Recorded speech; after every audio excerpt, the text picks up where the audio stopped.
2002માં પહેલી ચૂંટણી જીત્યા બાદ 2007માં પણ પરેશ ધાનાણી વિપક્ષના નેતા હતા. પરેશ ધાનાણી અમરેલીનું પ્રતિનિધિત્વ કરતા હતા. પાટીદાર અનામત આંદોલન બાદ થયેલી ચૂંટણીમાં જીત્યા પછી વિપક્ષના નેતા પણ હતા.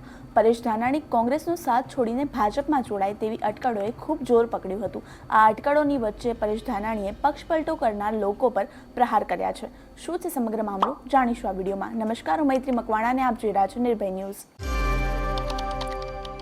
ભાજપમાં જોડાવાની અટકળો વચ્ચે એક કાર્યક્રમમાં પરેશ ધાનાણીએ કોંગ્રેસનો સાથ છોડીને ભાજપમાં જોડાયેલા લોકોને ટોણા માર્યા.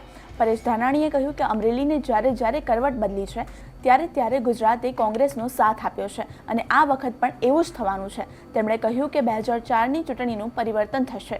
વધુમાં પરેશ ધાનાણીએ શું કહ્યું સાંભળો. અને કોંગ્રેસ પક્ષે નક્કી કર્યું આવું નથી સહન કરવાનું. પ્રતાપભાઈ પ્રમુખ બન્યા, ઠાકરસિંહ બાપાએ પ્રમુખ બનાવ્યા, પહેલેથી કીધું ગયા હું શું ત્યાં સુધી કોઈ પાછા નથી લેવાના. આમાં હું કોઈ આપણે કોટલા બાંધી જાય છે. જનતાની અદાલતમાં લોકો મહાન છે અને એ લોકોના દરબારમાં એના ઘર સુધી પહોંચવાની કોંગ્રેસ કાર્યકર્તાની ફરજ છે. આપણે સૌ મજબૂત નહીં, વફાદાર બની અને મારું બુથ મજબૂત બુથ. નિકુંજભાઈ ખૂબ સારી વાત. બધાએ પોતાનું ઘર સુધારી લઈને આખું જગ સુધારવા તૈયાર છે. લાગે છે અહીંયા બેન કહેતા હતા કે અમરેલીની વાહે છે ને આખું ગુજરાત હાલે એનો ઇતિહાસ છે. અમરેલીએ જ્યારે કરવટ બદલીને ત્યારે ગુજરાતે આપણને સૌને સાથ આપ્યો છે. આ ચૂંટણીમાં હું વારંવાર કહેતો આવ્યો છું, હજી કહી જાઉં, 2004ની ચૂંટણીનું પુનરાવર્તન થવાનું. 2004ની ચૂંટણીમાં ભાજપાથી વડાપ્રધાન હતા. પ્રમોદ મહાજનનું ફીલ ગુડ ફેક્ટર ઇન્ડિયા સાઇનિંગના નારા હતા. ત્યાગની મૂર્તિ સોનિયા ગાંધીજી સામે વિદેશી કુળમાં સુષ્મા સ્વરાજે ટકો કરાવવાની જાહેરાત કરી હતી.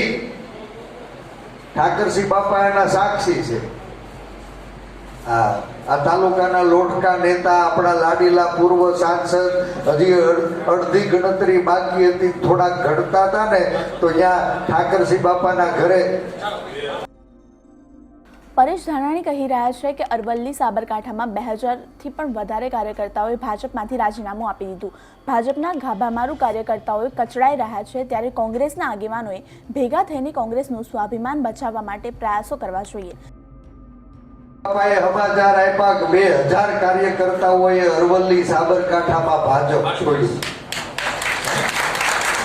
હું તમને એ કહેવા માંગુ છું, મન મોટું રાખો.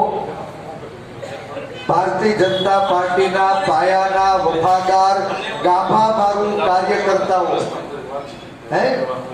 પાયાના વફાદાર અને ગાભામારું કાર્યકર્તાઓ એ કચડાઈ રહ્યા છે.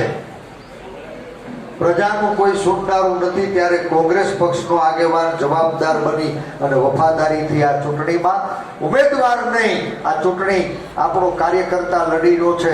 ચૂંટણી સંસદ સભ્ય બનાવવા માટે નહીં, ચૂંટણી કોંગ્રેસનું સ્વાભિમાન, ગુજરાતનું સ્વાભિમાન, દેશનું સ્વાભિમાન એને ટકાવવા માટે, લોકશાહીને બચાવવા માટે લડી રહ્યો છે.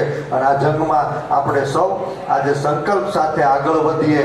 આપણી તાલુકાની લાડલી દીકરી કોંગ્રેસ પક્ષના ઉમેદવાર તરીકે એના વતનમાં પિયરના આંગણે એને ખોળો પાથરો છે, ત્યારે દીકરીને માંગવો ન પડે. આપણે સૌ હાગમટે આખો જિલ્લો લોટકું મામેરું ફરીએ એટલી આપ સૌને વિનંતી કરું છું. જય હિન્દ, જય ભારત. અમારો રિપોર્ટ તમને કેવો લાગ્યો તે કોમેન્ટ બોક્સમાં ચોક્કસથી જણાવશો. લોકસભા ચૂંટણીને લગતા આવા જ ઇન્ફોર્મેટિવ વિડીયોઝ માટે આપ જોતા રહો નિર્ભય ન્યૂઝ. અમારી ચેનલ નિર્ભય ન્યૂઝને લાઇક, શેર અને સબસ્ક્રાઇબ કરવાનું ભૂલશો નહીં. આભાર.